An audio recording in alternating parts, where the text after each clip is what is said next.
Selamat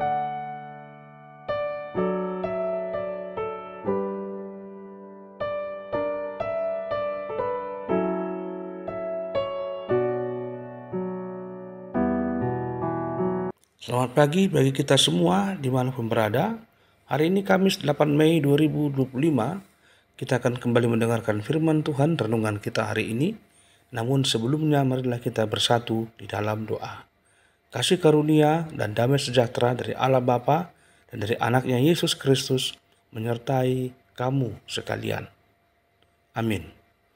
Firman Tuhan bagi kita hari ini tertulis dalam kitab Yesaya pasal 9 ayat 3. Namun saya akan membacakannya bagi kita dari ayat yang pertama sampai dengan ayat yang ketiga. Bangsa yang berjalan di dalam kegelapan telah melihat terang yang besar. Mereka yang diam di negeri kekelaman, atasnya terang telah bersinar. Engkau telah menimbulkan banyak sorak-sorak dan sukacita yang besar. Mereka telah bersukacita di hadapanmu, seperti sukacita di waktu panen, seperti orang bersorak-sorak di waktu membagi-bagi jarahan. Sebab kuk yang menekannya dan gandar yang di atas bahunya serta tongkat si penindas telah kau patahkan seperti pada hari kekalahan Midian. Demikian firman Tuhan. Jemaat yang dikasihi oleh Tuhan Yesus Kristus, setiap manusia dalam perjalanan hidupnya pernah atau sedang memikul kuk. Kuk adalah simbol beban, tekanan, dan penindasan yang membuat seseorang merasa tidak bebas dan tidak berdaya. Dalam dunia modern, kuk itu bisa berbentuk tekanan pekerjaan, jeratan utang, luka batin, rasa gagal, dan kecanduan yang diam-diam meningkat dan mengikat. Yesaya menulis kepada umat yang sedang berada dalam penderitaan. Mereka hidup di bawah penjajahan bangsa asing, kehilangan harapan, dan merasa ditinggalkan. Namun di tengah situasi yang gelap itu, Allah memberikan janji pemulihan bagi mereka. Kuk itu akan dipatahkan. Demikian kata Tuhan. Tidak dikurangi sedikit demi sedikit, tapi dipatahkan, dihancurkan total seperti pada hari kekalahan Midian.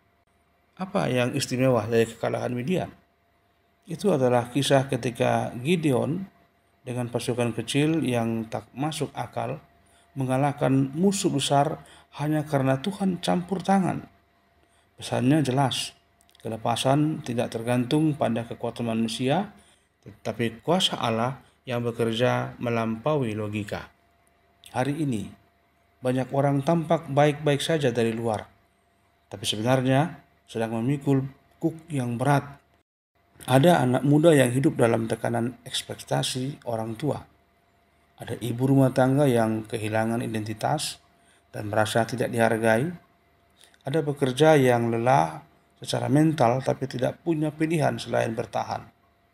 Kuk itu menyakiti bahu, menindas jiwa, dan membuat hidup terasa berat setiap hari. Jemaat yang dikasihi Tuhan, kabar baiknya, nas ini tetap relevan, di mana Tuhan masih mematahkan kuk, dan Dia tidak akan membiarkan kuk itu ada pada setiap orang yang percaya kepadanya. Bahkan Dia tidak hanya menawarkan kelegaan sementara, tapi membebaskan sepenuhnya.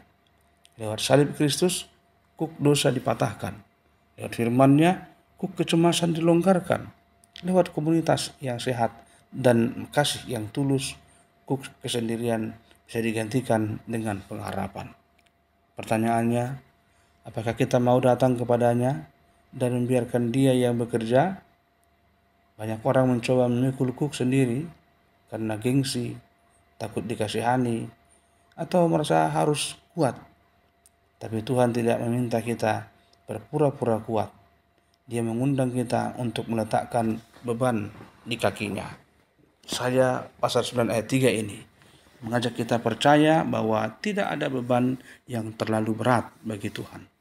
Dia tidak hanya tahu beban kita, tapi Dia sendiri turun untuk memikulnya bersama kita. Kuk itu mungkin tidak langsung hilang hari ini, tapi saat kita berserah, Tuhan mulai mematahkan kuk itu satu demi satu. Sekarang, apakah kita sedang memikul sesuatu yang membuat hidup terasa berat? Jangan pikul sendiri. Undang Tuhan masuk. Dia masih Allah yang mematahkan kuk, dan Dia ingin melakukannya juga dalam hidup kita hari ini, setiap hari. Amin. Terima kasih Tuhan buat kasih setiamu dan kemurahan hatimu telah mematahkan kuk dosa, kuk kematian, dan kuk kuasa iblis melalui kematian dan kebangkitan Yesus Kristus, Putramu, dalam hidup kami. Dan kami berharap bahwasanya anugerah keselamatan itu tetap menjadi bagian kehidupan kami dengan mengikuti apa yang menjadi kehendak Allah dalam setiap aktivitas kami dalam komunitas kerajaan Allah. Dalam Kristus kami telah berdoa dan bersyukur kepadamu. Amin. Selamat pagi, selamat beraktivitas. Tuhan Yesus memberkati menyertai kita semua. Salam.